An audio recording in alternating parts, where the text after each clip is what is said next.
ನಾಡಿನ ಮಹಾಸತಿಯಾಗಿ ಮಹಾರಕ್ಕಸರನ್ನ ಸದೆ ಪಡೆದು ಜಗತ್ ಕಲ್ಯಾಣವನ್ನ ಮಾಡಿದಂತೆ ಇಂದಿನ ಕಲಿಯುಗದ ರಕ್ಕಸರನ್ನ ಸದೆ ಪಡೆಯಲು ಮತ್ತೊಮ್ಮೆ ಅವತರಿಸಿ ಬಾರಪ್ಪ ತಾಯಿ, ಮತ್ತೊಮ್ಮೆ ಅವತರಿಸಿ ಬಾ. ನಿತ್ಯವೂ ಭೂತಾಯಿಯ ಸೇವೆಯಿಂದ ಮಾಡುತ್ತಿರುವ ನಾವು ನಿನ್ನ ಭೂ ಒಡಲಿನ ಮಕ್ಕಳ ಬಾ. ಈ ಮಕ್ಕಳನ್ನ ಉದ್ಧರಿಸು ಬಾ ತಾಯಿ, ಉದ್ಧರಿಸು.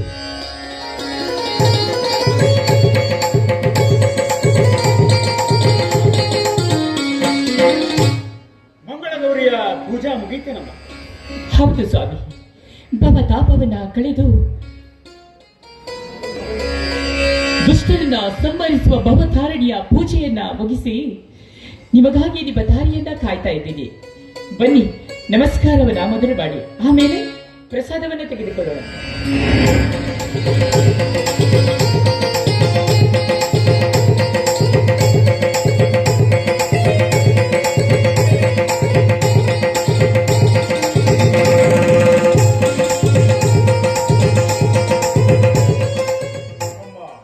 ಗಿರಿಜಾ ಮಾತೆ, ಗಿರಿಜಾ ವಲ್ಲಭನೆಂದು ಕರೆಸಿಕೊಂಡಿರುವ ಪರಮ ಸತಿಯೇ, ನಿನಗೆ ನನ್ನ ನಮಸ್ಕಾರ. ಮಾಮರದ ಕೋಗಿಲಿಯೂ ಕೂಡ ಅಮ್ಮ ಎಂದು ಆನಂದಿಸುವಂತೆ ನಾವಿಂದು ನಿನ್ನನ್ನ ಪೂಜಿಸಿ ಭಾಗ್ಯವಂತರು. ಭೂ ಮಾತೆಯೇ ಅನ್ನ ಕೊಡುವ ಮಾತೆ ಎಂದು ನಂಬಿರುವ ನಾವು ಮಳೆ ಚಳಿ ಬಿಸಿಲಿಲ್ಲದೆ ದುಡಿಯುತ್ತಿದ್ದೇವೆ. ಕುರಿಗಳನ್ನ ಸಾಕಿಕೊಂಡು ಭೀಮಾರ್ಜುನರಂತೆ ನನ್ನ ತಮ್ಮಂದಿರನ್ನ ಬೆಳೆಸುತ್ತಿದ್ದೇನೆ. ಎಲ್ಲರನ್ನ ಸದಾಕಾಲ ಕಾಪಾಡುತ್ತಾ ಇದ್ದೇನೆ. ಸ್ವಾಮಿ, ಇದು ನೀ ಮಾಡುವ ಮಾತಿನಲ್ಲಿ ಅದಾವುದೋ ಕಠೋರತೆ ಕಂಡು ಬರ್ತಾ ಇದೆಯಲ್ಲ, ಯಾಕೆ ಸ್ವಾಮಿ? ಕಠೋರತೆ ಎಂಬ ಈ ಕಠಿಣ ಕಾಲದಲ್ಲಿ ಅಗ್ನಿ ಪರೀಕ್ಷೆಯ ಕಟ್ಟು ಇದ್ದಂತೆ. ಆ ಪರೀಕ್ಷೆಯಲ್ಲಿ ನಮ್ಮನ್ನ ಗೆಲ್ಲಿಸಿ ಪಾಸ್ ಮಾಡಪ್ಪ ಅಂತ. ಅಂದರೆ ಈ ಪದದ ನಿಜವಾದ ಅರ್ಥ? ಇದರ ಅರ್ಥವನ್ನ ನೀ ತಿಳಿಯ ಬಯಸಿದರೆ ನನಗೊಂದು ಮಾತು ಕೊಡ್ತೀಯ ಮಂಗಳ? ಇದೇನು ಸ್ವಾಮಿ ಹೀಗೆ ಕೇಳ್ತಾ ಇದ್ದೀರಾ? ಪತಿಯ ಆಜ್ಞೆಯನ್ನ ಪಾಲಿಸುವುದೇ ಸತಿಯಾದವಳ ಧರ್ಮ. ಅದು ನಿಜವಾದ ಹೆಣ್ಣಿನ ಧರ್ಮ ಕೂಡ. ವಚನ ಶಾಸ್ತ್ರದಲ್ಲಿ ಹೇಳಿರುವಂತೆ ಪತಿಯ ಆಜ್ಞೆಯನ್ನ ಪಾಲಿಸಿದ ಸತಿ 108 ವ್ರತವ ಮಾಡಿದರೆ ಏನು ಫಲ ಎನ್ನುವಂತೆ ಸತಿಯಾದವಳು ಪತಿಯ ಆಜ್ಞೆಯನ್ನ ಯಾವತ್ತೂ ಪರಿಪಾಲಿಸಬೇಕು. ಹೇಳಿ ಸ್ವಾಮಿ, ನಿಮ್ಮದು ಅದಾವ ಮಾತು ಅಂತ. ನಿಮ್ಮ ಪಾದ ಸಾಕ್ಷಿಯಾಗಿ ನಾನು ಅದನ್ನ ನಡೆಸಿಕೊಡ್ತೀನಿ. ಮೆಚ್ಚಿದೆ ಈ ನಿನ್ನ ಮಾತಿಗೆ. ಈ ನಿನ್ನ ಮಾತಿನಿಂದ ನನ್ನ ಅಜ್ಞಾನದ ಕಣ್ಣನ್ನ ತೆರೆಸಿಬಿಟ್ಟೆ. ನನ್ನ ಹೃದಯದ ಬಡಿತವನ್ನ ಬದಲಾಯಿಸಿಬಿಟ್ಟೆ. ಹೆಸರಿನಲ್ಲಿ ಸುಟ್ಟು ಧೂಮ್ರ ಕಣವಾಗಿ ಹೊರ ಹೋಗುವ ಉಸಿರಿನ ಪ್ರತಿ ಕಣಗಳು ರಾಮಬಾಣವಾಗಿ ಪ್ರಜ್ವಲಿಸುವಂತೆ ಈ ನನ್ನ ಮನೆ ರಾಮರಾಜ್ಯದ ಗೂಡಾಯಿತು. ಆದರೆ ನನ್ನ ತಮ್ಮ ವೀರ. ಸ್ವಾಮಿ, ಅದೇನು ಆದರೆ ನನ್ನ ತಮ್ಮ ಬೀರ ಅಂತ ನಿಮ್ಮ ಮಾತಿನ ಅರ್ಥಕ್ಕೆ ನಿಲ್ಲಿಸ್ಬಿಟ್ರಲ್ಲ?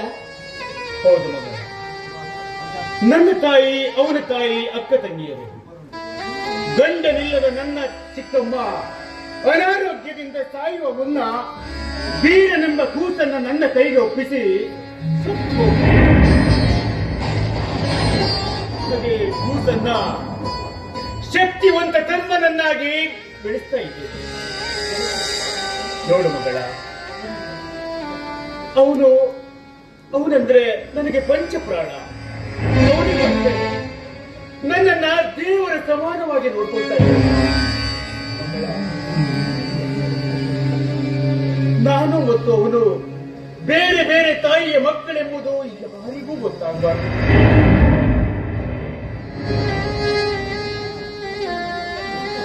ನೀನು ಆ ನನ್ನ ತಮ್ಮನನ್ನ ನಿನ್ನ ಸ್ವಂತ ಮಗನಂತೆ ನೋಡ್ಕೊಳ್ಬೇಕು. ಇದೇ ನನ್ನ ಆಸೆ. ಅನಾಥ ನಿಮ್ಮ ಶಬ್ದ ನಿನ್ನಿಂದಲೂ ಕೂಡ ಬರಬಾರ್ದು. ಚೆನ್ನಾಗಿ ನೋಡ್ಕೊಳ್ತೀರ. ಇದೇನು ಸ್ವಾಮಿ ಈ ರೀತಿಯಾಗಿ ಮಾತನಾಡ್ತಾ ಇದ್ದೀರಾ? ನನ್ನ ಮೈದುನ ಬೀರ, ಶಕ್ತಿಯಲ್ಲಿ ಭೀಮ, ಯುಕ್ತಿಯಲ್ಲಿ ಶ್ರೀಕೃಷ್ಣ ಸತ್ಯದಲ್ಲಿ ಧರ್ಮರಾಜನಂತೆ. ಅವನು ಯಾವತ್ತೂ ಅನಾಥನಲ್ಲ ಸ್ವಾಮಿ, ಅನಾಥನಲ್ಲ. ಅವನು ನನ್ನ ಸ್ವಂತ ಮಗ. ನೀವು ಹೇಳಿದ ಈ ಮಾತಿನ ಕ್ಷಣದಿಂದ ನನ್ನ ಸ್ವಂತ ಮಗನಂತೆ ಆತನನ್ನ ಸಾಕ್ತೀನಿ. ಇದು ನನ್ನ ರಾಮವಚನ ಸ್ವಾಮಿ, ರಾಮವಚನ. ಮೆಚ್ಚಿದೆ ಮಂಗಳ, ಮೆಚ್ಚಿದೆ ನಿನ್ನ ಬುದ್ಧಿಶಕ್ತಿ. ಹುಚ್ಚನಾಗಿ ಮುಚ್ಚಿಕೊಂಡಿರುವ ನನ್ನ ಕಣ್ಣನ್ನ ತಿಳಿಸಿಬಿಟ್ಟಿದೀಯಾ. ಮೆಚ್ಚಿದೆ ಮಂಗಳ, ಮೆಚ್ಚಿದೆ. ಈ ಸಂತೋಷದ ಸಮಯದಲ್ಲಿ ನವಿನಂತೆ ಬಿಡಿಬಿಚ್ಚಿ ಒಂದು ಹಾಡನ್ನು ಹಾಡ್ತೀಯ. ಏನ್ರಿ ನೀವು? ನಿಮಗೇನು ಹೊತ್ತು ಗೊತ್ತು ಯಾವುದೂ ಇಲ್ಲ. ಈಗಷ್ಟೇ ದೇವ್ರ ಪೂಜೆಯನ್ನ ಮಾಡಿದ್ದೀರಿ, ಮತ್ತೆ ಹಾಡಿ ನಡಿಬೇಕೆ? ಸರಿ, ನಿಮ್ಮ ಮಾತನ್ನ ಮೀರಕ್ಕೆ ಸಾಧ್ಯನಾ? ನಿಮ್ಮ ಈ ಮೆಲ್ಲನೆಯ ಸವಿ ಮಾತಿನೊಂದಿಗೆ ನಲ್ಲನೊಂದಿಗೆ ಸಿಹಿಯಾದ ಹೆಜ್ಜೆಯನ್ನ ನಾನು ಹಾಕ್ತೀನಿ.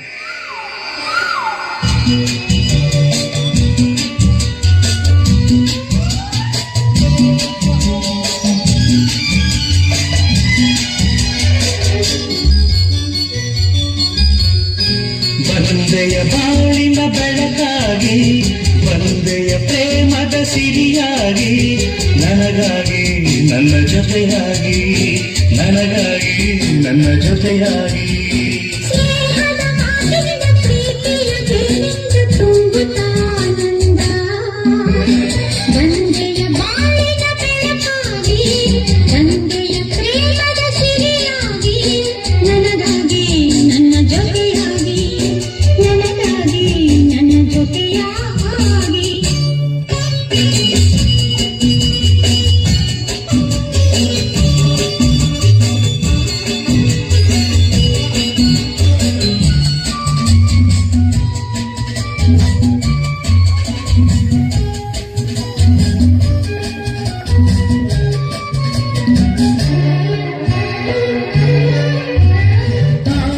ಮೊಗ್ಗೊಂದು ಸೂರ್ಯನ ಕಂಡಾಗ ಅರಳಿ ನಗುವ ಹಾಗೆ, ಈ ಮಗವೇ ಕಾಣೆ ಹೂವಾಯಿದೀಗ.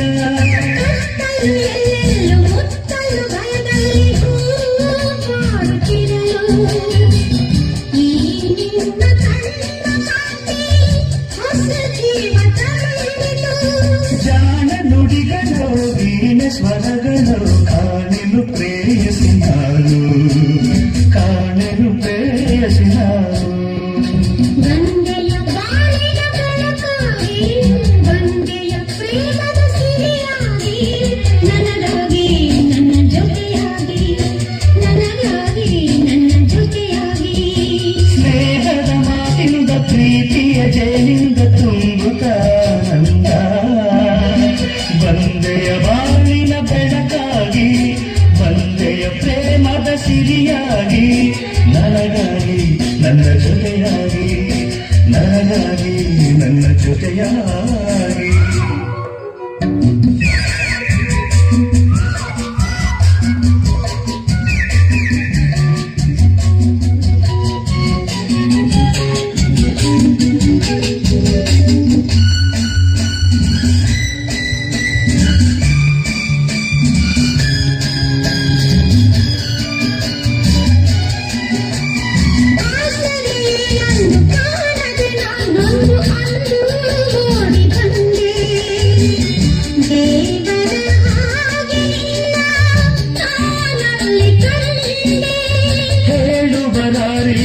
ಕೇಳುವರಾರಿಲ್ಲ ಒಂಟಿ ಬಾಳಿನಲ್ಲಿ, ದೇವತೆಯಂತೆ ನೀನು ನನ್ನಲ್ಲಿ ಬಂದೆ.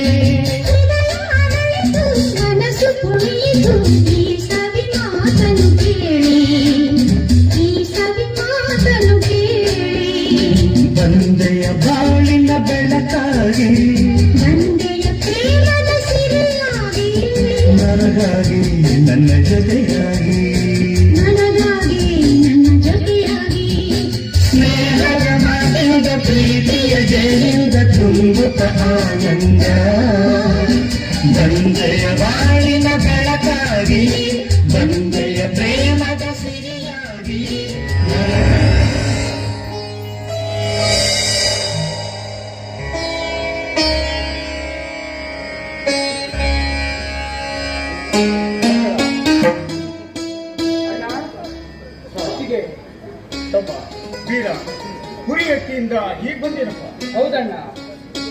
ಮರಿಗಳನ್ನ ತಾಯಿ ಬಳಿಗೆ ಬಿಟ್ಟು ಹೊಟ್ಟಿ ಕಸ ಹೊಡೆದು ಕುರಿ ಹೊಟ್ಟಿಗೆ ಸೊಪ್ಪು ಹಾಕಿ ಬರುವಷ್ಟರಲ್ಲಿ ಇಷ್ಟು ಹೊತ್ತಾಯ್ತಲ್ಲ. ರೀ, ನೋಡಿದ್ರಿ ನನ್ನ ಮೈದುನನ ಕೆಲಸ ಒಂದು ಬೆಳಗಾದ್ರೆ ಸಾಕು, ಪ್ರತಿ ದಿನಾನು ಬೆವರು ಹರಿಸಿ ದುಡಿತಾನೆ ಇರ್ತಾನೆ. ಅಲ್ಲಿ ನೋಡಿ ಎಷ್ಟು ಸೊರಗು ಹೋಗಿದ್ದಾನಂತ. ಮೈದುನ, ಬೇಗ ಹೋಗಿ ಮುಖ ತೊಳ್ಕೊಂಡ. ಇನ್ನ ಈ ಹೊತ್ತಿಗೆ ನನ್ನ ಕೈಯಾರೆ ಸಿಹಿಯಾದ ಉಪ್ಪಿಟ್ಟನ್ನ ಮಾಡಿದ್ದೀನಿ, ಉಪ್ಪಿಟ್ಟು ತಿನ್ನುವಂತೆ. ಈ ಬೀರನಿಗೆ ಚಹಾ ಏನಮ್ಮ?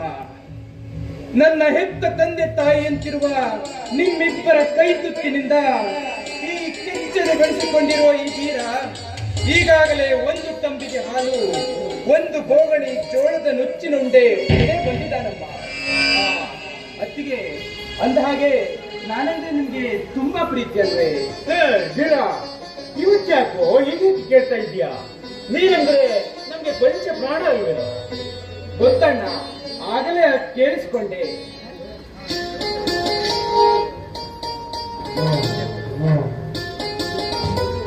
ಅದು ಏನಂತ ಕೇಳಿಸ್ಕೊಂಡೆ? ಅದು ಅಣ್ಣ, ಆಗಲೇ ಹೇಳಿದಿರಲ್ಲ, ನಾನಂದ್ರೆ ನಿಮ್ಗೆ ಪಂಚಪ್ರಾಣ ಅಂತ. ಅಣ್ಣ, ಅಂದ ಹಾಗೆ ಇವತ್ತು ನಮ್ಮ ಕುರಿ ಹಟ್ಟಿಯಲ್ಲಿ ಭರ್ಜರಿ ವ್ಯಾಪಾರ.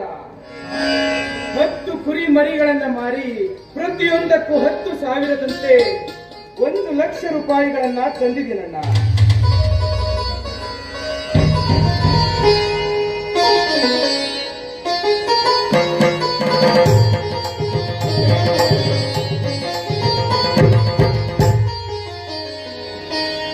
ಎಂತ ಸಾಧನೆ ನಿನ್ನ ಈ ದುಡಿಮೆಯನ್ನ ನಾನು ಎಷ್ಟು ಬಣ್ಣಿಸುವುದು ಹೇಳಬಹುದು. ನಮ್ಮ ಸಂಸಾರ ನಡೆಯುವುದೇ ಈ ನಿನ್ನ ಕುರಿಮರಿಗಳಿಂದ. ನಾನು ಎಷ್ಟೋ ಬಾರಿ ಹೊಲವನ್ನ ಬಿತ್ತಿ ಬೆಳೆದರೂ 7 ವರ್ಷದಿಂದ ಅತಿವೃಷ್ಟಿ ಮಳೆಯಿಂದಾಗಿ ಬೆಳೆಯೇ ನಾಶವಾಗಿ ಈ ನೇಗಿಲ ಯೋಗಿ ನೀನು ದುಡಿದು ತಂದದ್ದನ್ನ ತಿಂದು ತೇಗುವ ಭೋಗಿಯಾಗಿದ್ದಾನೆ. ಭೋಗಿಯಾಗಿದ್ದಾನೆ.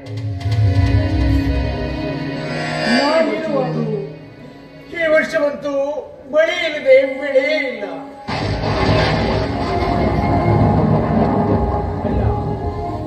ನಾನಿರುವಾಗ ನಿನ್ನ ಕಣ್ಣಲ್ಲಿ ನೀರೇ ಕಣ್ಣ. ಈ ನೇಗಿಲ ಯೋಗಿ ಹುತ್ತಿ ಬಿತ್ತಿ ಬೆಳೆಯದಿದ್ದರೆ ಈ ಜಗತ್ತಿಗೆ ಉಳಿಗಾಲ ಇಲ್ಲಣ್ಣ. ಅದು ನಿತ್ಯ ನಿನ್ನ ಕಾಯಕ. ಕಾಯಕದ ಅರ್ಥವೂ ನಿನಗೆ ಗೊತ್ತೇ? ನಿನ್ನ ತಮ್ಮನಾಗಿ ಜನಿಸಿ ಬಂದವನಿಗೆ ಅಷ್ಟು ತಿಳಿದಿದ್ರೆ ಹೇಗಣ್ಣ? ಹೇಳುತ್ತೇನೆ ಕೇಳು ಯೋಗಿಯ ಅರ್ಥವನ್ನ. ಅಣ್ಣ, ಅಂಗಹೀನ ಅಂಧ ಅನಾಥರಿಗೆ ತಂದೆಯಾಗಿ, ಮೂಗರಿಗೆ ಮೇಘನಾದವಾಗಿ ಕಲೆ ಸಂಗೀತ ಗಾಯನ ಕಲಿಸಿದ ಆ ಗದುಗಿನ ಪುಟ್ಟರಾಜನು ಗಾನಯೋಗಿ. ಲಕ್ಷಾನುಲಕ್ಷ ಮಕ್ಕಳಿಗೆ ವಿದ್ಯಾದಾನ ಮಾಡಿ ಅನೇಕ ಶಿಕ್ಷಣ ಸಂಸ್ಥೆಗಳನ್ನು ಸ್ಥಾಪಿಸಿ ತ್ರಿವಿಧ ದಾಸೋಹಿ ಎನಿಸಿಕೊಂಡಂತಹ ಆ ಸಿದ್ಧಗಂಗಾ ಶ್ರೀಗಳು ಅವರು ಜ್ಞಾನಯೋಗಿ. ಹುಟ್ಟಿದ ದಿನದಿಂದಲೇ ಜೇಬುಗಳಿಲ್ಲದ ಶರ್ಟ್ ಅನ್ನು ಧರಿಸಿ ಸರ್ವ ಜನಾಂಗಕ್ಕೆ ಶಾಂತಿಯ ಸಂದೇಶವನ್ನು ಸಾರಿ ತಾವು ಸಾಯುವ ಮುನ್ನ ಬರೆದಿಟ್ಟರಲ್ಲ, ಈ ದೇಹವು ಇಲ್ಲ ಅಂದ ಮೇಲೆ ನಾನು ಇಲ್ಲ ನೀನು ಇಲ್ಲ ಎಂದು ಹೇಳಿ ಶಿವಾಧೀನರಾದರಲ್ಲ ಆ ವಿಜಯಪುರ ಸಿದ್ದೇಶ್ವರ ಶ್ರೀಗಳು ಅವರು ಜ್ಞಾನಯೋಗಿಯಲ್ಲ. ಎಷ್ಟೊಂದು ವಿಚಾರ ಶಕ್ತಿ ಅಡಗಿದೆ ನಿನ್ನಲ್ಲಿ. ಅಷ್ಟೇ ಅಲ್ಲ ಅಣ್ಣ, ಇನ್ನೂ ಕೇಳಣ್ಣ. ಸೃಷ್ಟಿಕರ್ತ ನಿರ್ಮಿಸಿದ ಈ ಜಗತ್ತಿನಲ್ಲಿ ಮಳೆ ಬಿಸಿಲೆನ್ನದೆ ದುಡಿದು ನಿತ್ಯ ನೇಗಿಲ ಯೋಗಿಯಾಗಿರುವ ನೀನು ನೇಗಿಲ ಯೋಗಿಯಲ್ಲ. ಬೀರ, ಈ ನಿನ್ನ ಮಾತನ್ನ ಕೇಳಿದ್ರೆ ಕೇಳಿ ಜಗವನ್ನೇ ಮರೆತುಬಿಟ್ಟೆ. ನಾನು ಜಗವನ್ನೇ ಮರೆತು ಅದೆಂಥ ವಿಚಾರಧಾರಿಗಳು ಅಲ್ವ ಮಗಳ? ಅಣ್ಣ, ಇದು ಏನಿದು ಸಂಭ್ರಮ? ಬಾ ಶಶಿಧರ, ಬಾ. ಬಾ ಮೈದುನ, ಹೇಗಿದೆಯಪ್ಪ? ಚೆನ್ನಾಗಿದೆಯಾ? ಹೊತ್ತಿಗೆ ಡಿಗ್ರಿ ಅಭ್ಯಾಸ ಚೆನ್ನಾಗಾಗಿದೆ. ಆದ್ರೆ ಹಣಕ್ಕಾಗಿ ಅಣ್ಣನ ಕಡೆ ಬಂದ್ರೆ ಅಣ್ಣ, ಆಗಲೇ ಕುರಿ ಮಾರಿದ ಹಣವನ್ನ ಕೊಟ್ನಲ್ಲ, ಅದನ್ನ ತಮ್ಮನಿಗೆ ಕೊಟ್ಟು ಕಳಿಸ್ಬಿಡಣ್ಣ. ಹಾ, ಎಷ್ಟು ಬೇಕಾಗಿತ್ತು ಸರ್? 25,000 ಕೊಟ್ಟು ಬಿಡಿ ಸಾಕು.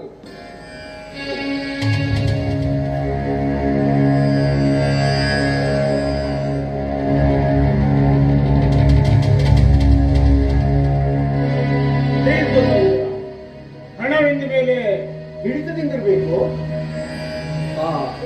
ನೋಡಪ್ಪ ಶಶಿಧರ, ನಾನು ನಿಮ್ಮಣ್ಣ ಶಾಲೆಯನ್ನೇ ಕಲಿಯದ ಅವಿದ್ಯಾವಂತರು.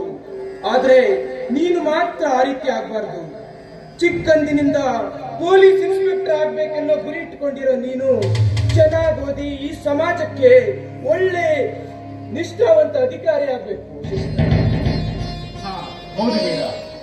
ಅದರಂತೆ ನಿಮ್ಮ ಈ ಅಣ್ಣ ತಮ್ಮಂದಿರ ಜೋಡಿ ಯಾವಾಗಲೂ ನಗ್ನಗ್ತಾ ಇರ್ಬೇಕು, ಜೇನಿನ ಗೂಡಿನಂತಿರ್ಬೇಕು ಅಲ್ವಾ ಮಂಗಲ? ನಿಜ ಸ್ವಾಮಿ, ಇವತ್ತು ಈ ನಮ್ಮ ಸಂಸಾರವನ್ನು ನೋಡ್ತಾ ಇದ್ರೆ ನನಗೆ ಎಷ್ಟು ಆನಂದ ಆಗ್ತಾ ಇದೆ ಗೊತ್ತಾ. ನಮ್ಮ ಈ ಜೇನು ಗೂಡಿನಂತ ಸಂಸಾರಕ್ಕೆ ಸಮಾಜದಿಂದ ಅದಾವ ಕಲ್ಲೇಟುಗಳು ಬೀಳದಂತೆ ನಾವೆಲ್ಲರೂ ಎಚ್ಚರ ವಹಿಸೋಣ ಸ್ವಾಮಿ.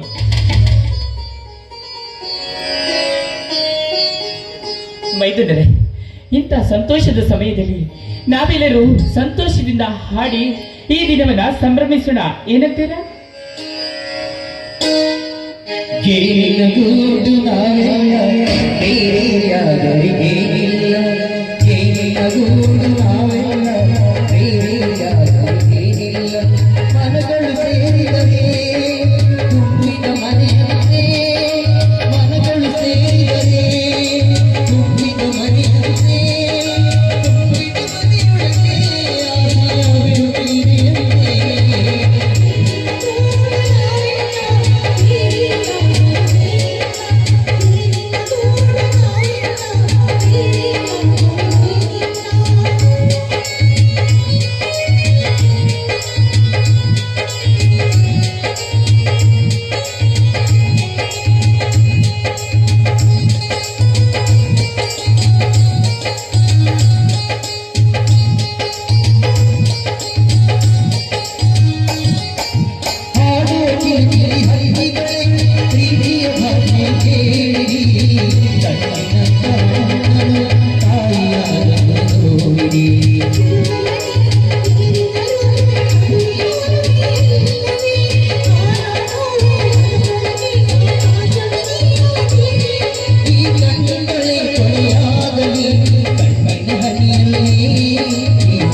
ಆಸೆಯಾಗಿರುವುದೆಯಂತೆ.